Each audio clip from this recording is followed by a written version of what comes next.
Make Your Bed, Chapter 1. Start your day with a task completed. If you want to change the world, start off by making your bed. The barracks at the Basic SEAL Training is a nondescript, three-story building located on the beach at Coronado, California, just 100 yards from the Pacific Ocean. There is no air conditioning in the building, and at night, with the windows open, you can hear the tide roll in it and the surface pounding against the sand. Rooms in the barracks are Spartan. In the officer's room, where I berthed with 3 other classmates, there were 4 beds, a closet to hang your uniforms, and nothing else. Those mornings that I stayed in the barracks, I would roll out of my Navy rack and immediately begin the process of making my bed. It was the first task of the day. A day that I knew would be filled with uniform inspections, long swims, longer runs, obstacle courses, and constant harassment from the SEAL instructors. "Attention!" shouted the class leader, Lieutenant Junior Grade Daniel Stewart, as the instructor entered the room. Standing at the front of the bed, I snapped my heels together and stood up straight as a chief petty officer approached my position.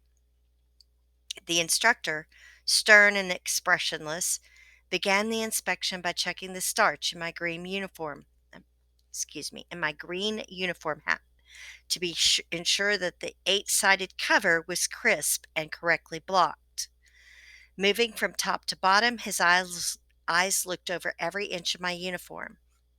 Were there creases in the blouse and trousers aligned? Was the brass on the belt shined to a mirror-like radiance? Were my boots polished bright enough so he could see his fingers in their reflection? Satisfied that I met the high standards expected of a SEAL trainee, he moved to inspect the bed. The bed was as simple as the room, nothing but a steel frame and a single mattress. A bottom sheet covered the mattress, and over that was a top sheet. A gray wool blanket tucked tightly under the mattress provided warmth from the cool San Diego evenings. A second blanket was expertly folded into a rectangle at the foot of the bed. A single pillow, made by the Lighthouse for the Blind, was centered at the top of the bed and intersected at a 90-degree angle with the blanket at the bottom. This was the standard. Any deviation from this exacting requirement would be cause for me to hit the surf and then roll around on the beach until I was covered head to toe with wet sand. This was referred to as a sugar cookie. Standing motionless, I could see the instructor out of the corner of my eye.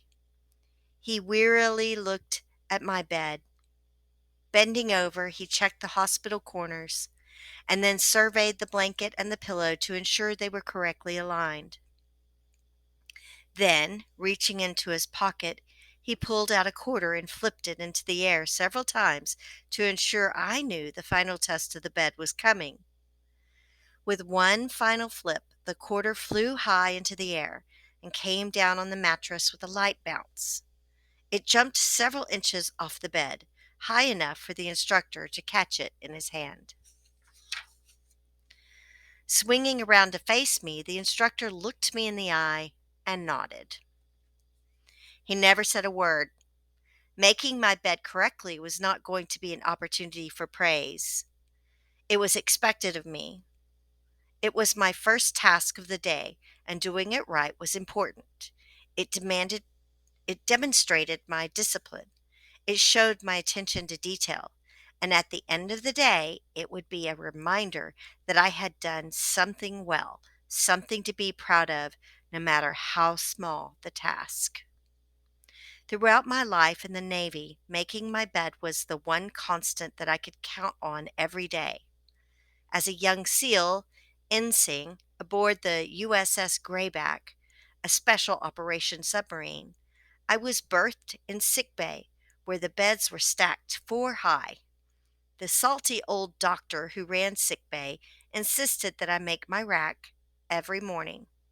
He often remarked that if the beds were not made and the room was not clean, how could the sailors expect the best medical care?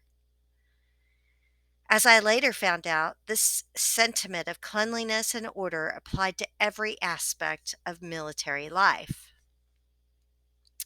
30 years later, the Twin Towers came down in New York City. The Pentagon was struck, and brave Americans died in an airplane over Pennsylvania.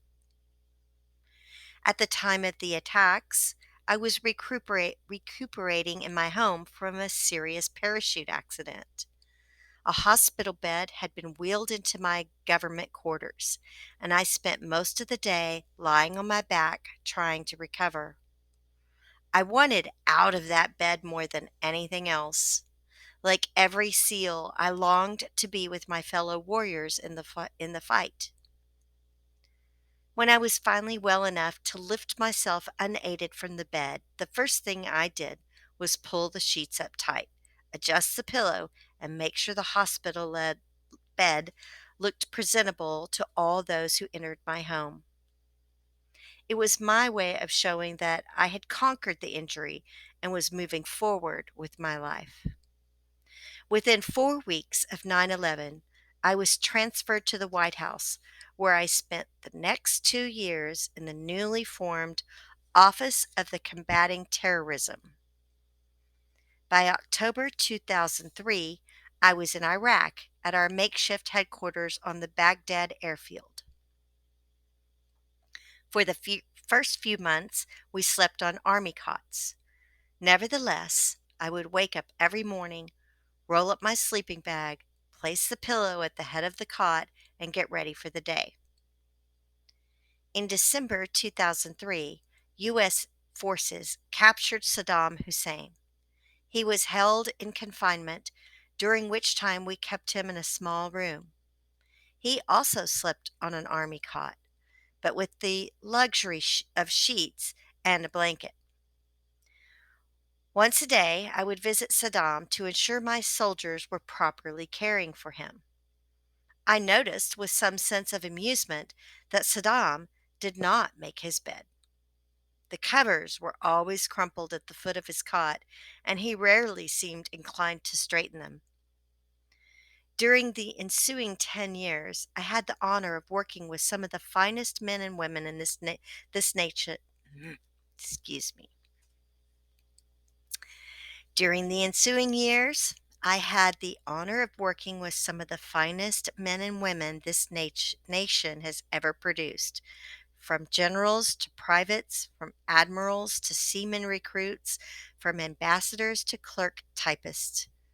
The Americans who deployed overseas in support of the war effort came willingly, sacrificing much to protect this great nation. They all understood that life is hard and that sometimes there's little you can do to affect the outcome of your day, excuse me. They all understood life is hard and that sometimes there is little you can do to affect the outcome of your day. In battle, soldiers die. Families grieve. Your days are long and filled with anxious moments. You search for something that can give you solace, that can motivate you to begin your day, that can be a sense of pride in an oftentimes ugly world. But it is not just combat. It is a daily life that needs this same sense of structure. Nothing can replace the strength and comfort of one's faith, but sometimes the simple act of making your bed can give you the lift you need to start your day and provide you the satisfaction to end it right. If you want to change your life, maybe the world, start off by making your bed.